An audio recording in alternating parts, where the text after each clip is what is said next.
मारो इसे और मारो इसे, ये इसी लायक है। अरे मारा गया रे। सरपंच जी, कालिया को चोरी करते हुए हम सबने रंगे हाथ पकड़ा है। अब इसे गांव से बाहर निकाल देने में ही हम सबकी भलाई है। तो देर किस बात की है, अभी इसे धक्के मार के इस गांव के बाहर का रास्ता दिखा दो। अरे सरपंच जी, ऐसा मत करिए, मुझे एक मौका और दीजिए, मैं दोबारा कभी चोरी नहीं करूंगा। लेकिन गांव वाले उसकी एक नहीं सुनते और उसे मार मार के गांव की सीमा के बाहर निकाल देते हैं। मेरे कमर दर्द के मारे मेरी जान निकली जा रही है। कमबख्तों ने चमके धुलाई की है मेरी। अरे भगवान करे इनके गांव में भूचाल आ जाए, धरती फट जाए और सब गांव वाले उसमें समा जाए। चलते चलते कालिया जंगल में पहुंच जाता है। उसे वहाँ एक प्रयोगशाला दिखाई देती है। अरे इस जंगल में ये अजीब सा दिखने वाला घर किसने बनाया है, चल कर देखना पड़ेगा। कालिया प्रयोगशाला के पास चला जाता है। दो वैज्ञानिक प्रयोगशाला में बातें कर रहे होते हैं। बधाई हो डॉक्टर चमन, आखिरकार हम दोनों ने मिलकर एक ऐसी घड़ी का आविष्कार कर लिया है जिसे पहनकर कोई भी इंसान गायब हो सकता है। हाँ, तुमने बिल्कुल सही कहा डॉक्टर जमाटू। अब कल सुबह ही हम इस जंगल से निकल जाएंगे, लेकिन उससे पहले आज रात के खाने का बंदोबस्त करते हैं। हाँ, मुझे तो बड़ी जोरों से भूख लगी है, चलो चलते हैं। दोनों वैज्ञानिक वहाँ से चले जाते हैं। उनके जाते ही कालिया प्रयोगशाला में दाखिल होता है। अच्छा, तो ये बात है। कालिया बड़े से कांच के अंदर रखी घड़ी को बाहर निकाल लेता है और अपनी कलाई पर बांध लेता है। फिर घड़ी में लगा बटन दबा देता है। कालिया को एक जोरदार झटका लगता है। कालिया अपने आप को आईने में देखता है तो उसका पूरा शरीर पूरी तरह से गायब हो चुका होता है। हाँ, अब तो जो चाहे वो कर सकता हूँ। सबसे पहले मैं उन सभी को सबक सिखाऊंगा। गांव वालों, मैं आ रहा हूँ। कालिया गांव की ओर चल पड़ता है। थोड़ी देर के बाद दोनों वैज्ञानिक वहां आते हैं। अरे ये क्या, लगता है कोई हमारी घड़ी चुरा कर ले गया है। ये देखो पैरों के निशान। अब क्या होगा, अगर वो घड़ी किसी गलत हाथों में पड़ गई तो अनर्थ हो जाएगा। तुम चिंता मत करो, हमारी घड़ी में जो बैटरी लगी है ना, वो सिर्फ 24 घंटे चलेगी। उसके बाद वो घड़ी काम करना बंद कर देगी। उधर दूसरी तरफ गांव में सरपंच अपने घर में सो रहा होता है। तभी एक आहट से उसकी नींद खुल जाती है। अरे कौन है वहाँ?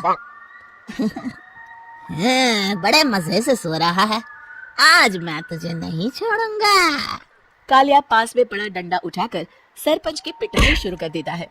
ये ले और ये ले, इसी लायक है। अब मर गए।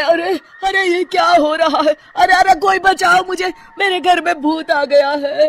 सही कहा, मैं भूत ही तो हूँ, ये ले। अरे भूत जी, मैंने आपका क्या बिगाड़ा है, मुझे छोड़ दीजिए, आपको क्या चाहिए? तेरे घर में जितना भी पैसा है ना, मुझे ला कर दे दे, तब मैं तुझे छोड़ दूंगा और यहाँ से चला जाऊंगा। सरपंच अपनी तिजोरी से पैसे निकालकर एक बड़े कपड़े में बांधकर जमीन पर रख देता है और कालिया वो सारा पैसा लेकर वहाँ से चला जाता है। दूसरी तरफ जमींदार गांव के चौराहे पर खड़ा कुछ लोगों से बात कर रहा होता है। इस कमीने जमींदार ने भी मुझे बहुत पीटा था, इससे भी बदला लेना तो बनता है। हाँ? जमींदार अचानक अपने आप को चाटे मारने लगता है।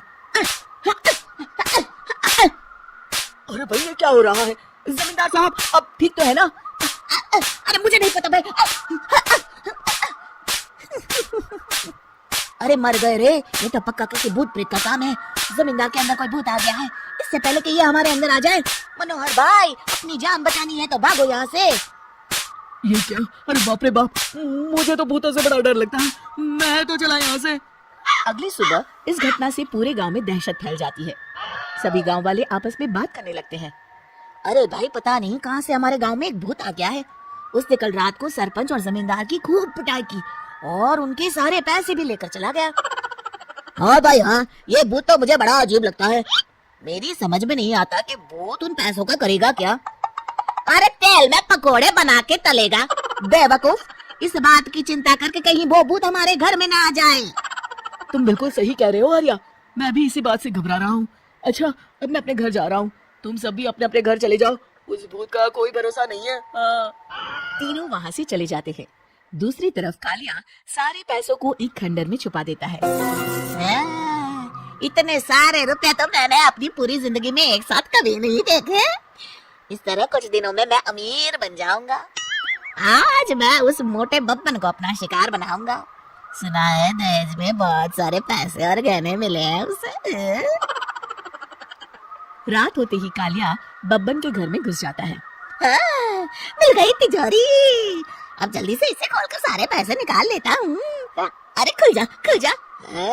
खुल गई। कालिया पैसे थैले में भर ही रहा था कि तभी बब्बन उसके बगल में आकर खड़ा हो जाता है। भाई क्या कर रहा है? हाँ? अरे हट। अरे तेरी इतनी हिम्मत, मैं तेरे सामने खड़ा हूँ और तू फिर भी मेरी तिजोरी से पैसे चुरा रहा है। अरे मैं तो गायब हूँ, तू मुझे कैसे देख रहा है? कालिया अपनी घड़ी को देखता है। अरे इसे क्या हो गया है? ये लगता है बैटरी खत्म हो गई। अच्छा, तो आज मैं तेरी बैटरी अच्छे से चार्ज कर देता हूँ। अरे भाग्यवान, जरा मेरा डंडा तो लाना। ये मोटा मुझे नहीं छोड़ेगा। अरे भागो। कालिया भागकर घर के बाहर जाता है। बाहर सभी गांव वाले हाथ में डंडा लिए खड़े होते हैं। अच्छा, तो तू वो भूत है? मुझे माफ कर दीजिए सरपंच जी, मैं आपके और जमींदार जी के सारे पैसे लौटा दूंगा और आज ही हमेशा के लिए ये गांव छोड़कर चला जाऊंगा। शिक्षा, बुराई ज्यादा दिन की मेहमान नहीं होती, एक दिन उसका अंत हो ही जाता है।